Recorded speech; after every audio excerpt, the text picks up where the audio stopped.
नमस्कार विद्यार्थी मित्रों, आज हम कक्षा 9 में विषय हिंदी पढ़ेंगे। न्याय मंत्री कहानी श्री सुदर्शन जी जिसके लेखक हैं। पिछले 2 एपिसोड में हमने पहले एपिसोड में शब्दार्थ, मुहावरे, विलोम शब्द, लेखक परिचय आदि का अभ्यास किया था। दूसरे एपिसोड में हमने कहानी की शुरुआत की थी जिसकी हमने आधे तक समझ प्राप्त की थी। आज हम उस कहानी को आगे पढ़ेंगे और समझ प्राप्त करेंगे। पिछले एपिसोड में हमने देखा था कि संध्या का समय था और एक परदेसी ब्राह्मण देवता यानी कि शिशुपाल के घर आते हैं और उनके घर रुकते हैं। वहाँ एक बात पर चर्चा होती है कि आज देश में हर जगह अन्याय हो रहा है। इस बात पर चर्चा होने लगती है तो शिशुपाल कहता है कि आज अन्याय होता है। तो परदेसी कहता है कि नहीं, मैं इस बात से सहमत नहीं हूँ, आज हर जगह न्याय होता ही है। इस बात से वो परदेसी सहमत नहीं था। इस बात पर चर्चा होती है और दूसरे दिन परदेसी अपने घर चला जाता है। और कुछ दिन बाद परदेसी के चले जाने के बाद थोड़े दिन हो जाते हैं। बाद में राज्य के सम्राट की जो सिपाही होते हैं वहाँ आते हैं और परदेसी को शिशुपाल के घर आकर उनको ले जाते हैं। और जब वो सम्राट अशोक के दरबार में शिशुपाल पहुंचते हैं तब उन्हें पता चलता है जो सम्राट अशोक के हैं वो परदेसी है जो कुछ दिन पहले उनके घर आए थे। तो आज हम उस कहानी को आगे पढ़ते हैं और समझ प्राप्त करते हैं। सम्राट बोले, ब्राह्मण देवता, मैं आपको न्याय का अवसर देना चाहता हूँ। और आप तैयार हैं? अवसर यानी कि मौका। मैं आपको एक न्याय का मौका देना चाहता हूँ जिसमें आप न्याय कर सकते हैं। तो क्या आप तैयार हैं? पहले तो शिशुपाल घबराए, फिर बोले, यदि सम्राट की यही इच्छा है तो मैं तैयार हूँ। पहले शिशुपाल घबराता है कि मैं ये करूँगा या नहीं कर सकूँगा। फिर बोलते हैं कि हाँ, यदि आपकी यही इच्छा है तो मैं तैयार हूँ। बहुत ठीक, कल से आप न्याय मंत्री हुए, सम्राट अशोक ने कहा और अपने हाथ से अंगूठी उतारकर शिशुपाल को पहना दी। यह सम्राट अशोक की राज मुद्रा थी। बहुत ठीक, कल से आप न्याय मंत्री हुए, यह बात न्याय मंत्री बोलते हैं और शिशुपाल से कहते हैं। तब उन्होंने सम्राट अशोक ने अंगूठी निकाली और शिशुपाल को पहना दी। वह अंगूठी थी जो राजमुद्रा थी। राज्य की जो प्रतिष्ठित वस्तु होती है उसे राजमुद्रा कहा जाता है। अब शिशुपाल न्याय मंत्री थे। अब से वो न्याय मंत्री के पद के लिए नियुक्त हो चुके थे। उन्होंने राज्य की समुचित व्यवस्था का आरंभ करना कर दिया।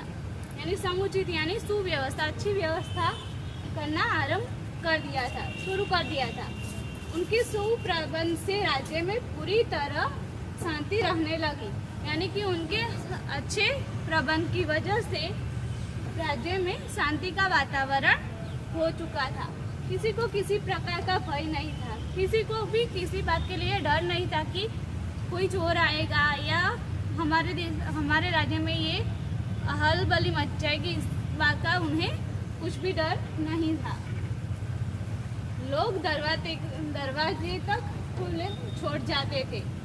जब उनको कुछ भय नहीं था तो वो रात के समय दरवाजे भी खुले छोड़कर कहीं भी चले जाते थे। उनको किसी बात का डर नहीं लगता था। चारों तरफ न्याय मंत्री के सुप्रबंध और न्याय की धूम मच गई। चारों तरफ न्याय मंत्री के सुप्रबंध यानी अच्छे प्रबंध की वजह से और न्याय की धूम मच गई। जो न्याय के बारे में वह कहते थे, सोचते थे, उनकी धूम मच गई। यानी वो शिशुपाल थे जो न्याय मंत्री बने थे, वो प्रसिद्ध हो चुके थे। लगभग 1 महीने बाद किसी ने रात में एक पहरेदार की हत्या कर दी। थोड़े दिन यानी कि 1 महीने बाद, लगभग यानी कुछ समय के बाद 1 महीने बाद एक पहरेदार की हत्या कर दी गई थी। सुबह होते ही यह बात चारों तरफ फैल गई। सुबह हुई और सब राज्य में चारों तरफ यह बात फैल गई कि एक पहरेदार की हत्या हो चुकी है। लोग बड़े हैरान थे। यानी कि सब लोग आश्चर्यचकित हो गए कि न्याय का इतना सरल रूप, यानी कि जो न्याय करने वाला है आज तक शांति थी, पर आज ऐसा क्या हुआ कि एक पहरेदार की हत्या हो गई है। शिशुपाल की तो नींद ही उड़ गई। शिशुपाल चैन से सो भी नहीं सकते थे कि ऐसे कैसे हो सकता है। मेरे इतने अच्छे प्रबंध होने के बावजूद भी एक पहरेदार की हत्या कैसे हो गई। उन्होंने खाना पीना छोड़कर अपराधी का पता लगाने में रात दिन एक कर दिया। उन्होंने खाना पीना भी छोड़ दिया था। वो समय से खाना भी नहीं खा रहे थे। वो अपराधी का पता लगाने में रात दिन एक कर दिए, यानी कि उन्हें बहुत ही मुश्किल से रात दिन एक कर दिया, यानी कि वह बहुत ही मेहनत करके अपराधी का पता लगाने में अपने आप को जुटा दिया था। बहुत प्रयत्न करने के बाद जब अपराधी का पता चला तो शिशुपाल के आश्चर्य का ठिकाना न रहा। उन्होंने बहुत प्रयत्न किए, उसके बाद उनको पता चला कि अपराधी का पता चल गया। तब वो आश्चर्य यानी चकित हो गए। उन्हें यह मालूम ही नहीं था कि ये जो व्यक्ति है वो पहरेदार की हत्या भी कर सकता है। स्वयं सम्राट ने उस पहरेदार की हत्या की थी, क्योंकि जो पहरेदार की हत्या की थी वो सम्राट अशोक थे। इसलिए उन्हें आश्चर्य का ठिकाना न रहा कि वो राज्य के सम्राट है। उन्होंने ही ये पहरेदार की हत्या की है। सम्राट को अपराधी घोषित करना बहुत ही कठिन काम था, यानी कि जो सम्राट जो राजा थे राज्य के, उनको अपराधी साबित करना बहुत मुश्किल था। शिशुपाल करे तो भी क्या करे, वो सोचते रहते हैं कि उनको अपराधी साबित करूं भी तो कैसे करूं। वो राज्य के सम्राट है, इसलिए वह सोचते ही रहते हैं कि उनको अपराधी साबित कैसे करूं। एक और वे न्याय मंत्री थे और दूसरी ओर सम्राट के सेवक। एक तरफ वो न्याय मंत्री थे, यानी कि जो न्याय पर बैठता है उनको किसी बात के लिए घबराना नहीं चाहिए। उनको न्याय करने के लिए पूरी तरह अड़ग रहना चाहिए। राजा हो या रंग हो, किसी भी व्यक्ति के लिए न्याय करना उनके हाथ में होता है। उनको सच्चा न्याय करना पड़ता है। और दूसरी ओर वो मानते थे कि वो सम्राट अशोक की न्याय मंत्री यानी कि सेवक है, उनको सेवा करने के लिए बुलाया है, तो वो राजा को अपराधी साबित कैसे करे। परंतु न्याय की दृष्टि में सम्राट और साधारण व्यक्ति में कोई अंतर नहीं होता। वो तो ब्राह्मण कुल के थे, उनके लिए कोई बड़ा या छोटा नहीं होता।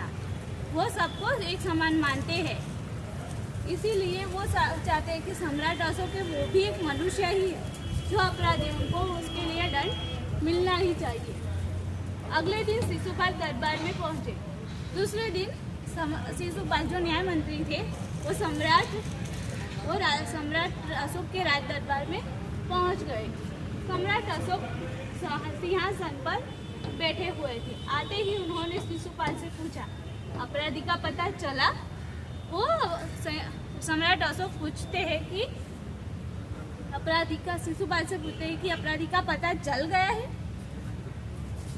न्याय मंत्री ने साहसपूर्वक कहा, जी हाँ, चल गया है।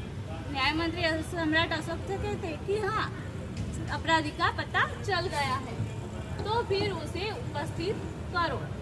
वो कहते हैं कि यदि आपको अपराधी का पता चल गया है तो आप उस व्यक्ति को राज्यसभा में उपस्थित करें, राज्य दरबार में उपस्थित करें, यानी कि उनको बुलाया जाए। न्याय मंत्री कुछ रुके, यानी उन्होंने बोलना कुछ देर के लिए रोक दिया।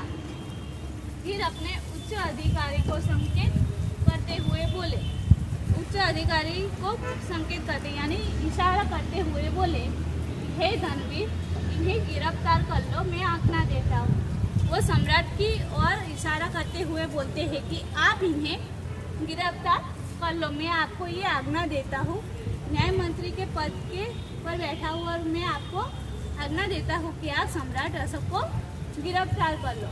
संकेत सम्राट की ओर था, यानी कि जो इशारा किया था उच्च अधिकारी को बोला था कि इसको गिरफ्तार कर लो, यानी कि संकेत किया था वो किसकी ओर था? सम्राट अशोक की ओर। दरबार में निस्तब्धता छा गई, यानी कि शांति का वातावरण हो गया। कोई कुछ बोल नहीं रहा थे, सब अपनी जगह पर बैठ गए थे। सम्राट का चेहरा क्रोध से लाल हो गया। सम्राट गुस्से से लाल हो रहे थे कि मैं राजा हूँ, आप कैसे मुझे अपराधी घोषित कर सकते हैं। वे सिंहासन से खड़े हो गए और बोले, इतना साहस। वो सिंहासन जो राजगद्दी होती है उनसे खड़े हो गए और कहा कि तुम्हारा इतना साहस कि तुम मुझे अपराधी साबित करो, मैंने ही तुम्हें न्याय मंत्री बनाया है, तुम ऐसे कैसे कर सकते हो, मैं राजा हूँ, तुम मुझे अपराधी नहीं घोषित कर सकते। दूसरे ही क्षण सम्राट के हाथों में हथकड़ी पड़ गई।